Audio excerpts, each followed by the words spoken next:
Tiga tersangka penyelundupan narkoba di Ambon terancam 20 tahun penjara hingga seumur hidup. Jaringan penyelundupan narkoba di Ambon berhasil diamankan tim gabungan Direktorat Res Narkoba Polda Maluku. Pelaku yang terlibat dalam jaringan penyelundupan narkoba tersebut berjumlah 3 orang. Di antaranya AS, 43 tahun yang merupakan anggota polisi, F, 46 tahun, dan R, 28 tahun yang merupakan masyarakat biasa. Ketiga pelaku telah ditetapkan sebagai tersangka karena melanggar pasal 114, Jo pasal 132 tentang pemufakatan jahat tentang narkotika. Direktur Narkoba Polda Maluku Kombes Pol Cahyo Hutomo kepada awak media di Mapolda Maluku Kamis 23 Juni 2022 mengatakan dari pengungkapan jaringan narkoba ini diamankan sebanyak 13,85 gram yang merupakan sisa jualan dari 40 gram. Selain itu ada uang sebanyak 4 juta rupiah dan handphone Android 2 buah, serta 2 buku tabungan bersama ATM.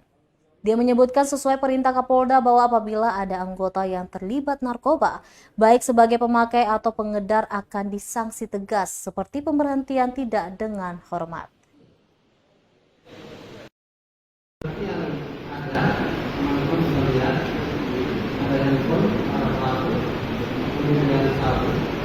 Kemudian uang hasil penjualan 4 juta lebih ya.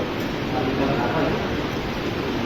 12.000. Kemudian 2 buah ATM, di mana ATM ini kita juga sebagai keluar masuk uang hasilnya.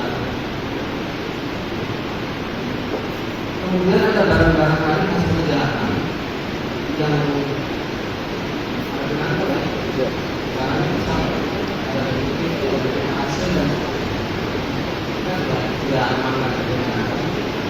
sehingga dari fakta hukum yang ada, maka kita menetapkan 3 tersangka ini hari ini untuk disitakan menjadi tersangka dan dilakukan penahanan, dan selanjutnya akan kita proses dengan pengenaan pasal 114 dan atau 132 pemufakatan jahat terkait dengan jaringan.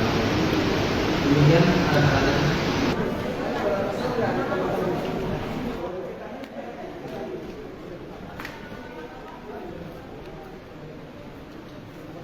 Terima kasih sudah nonton.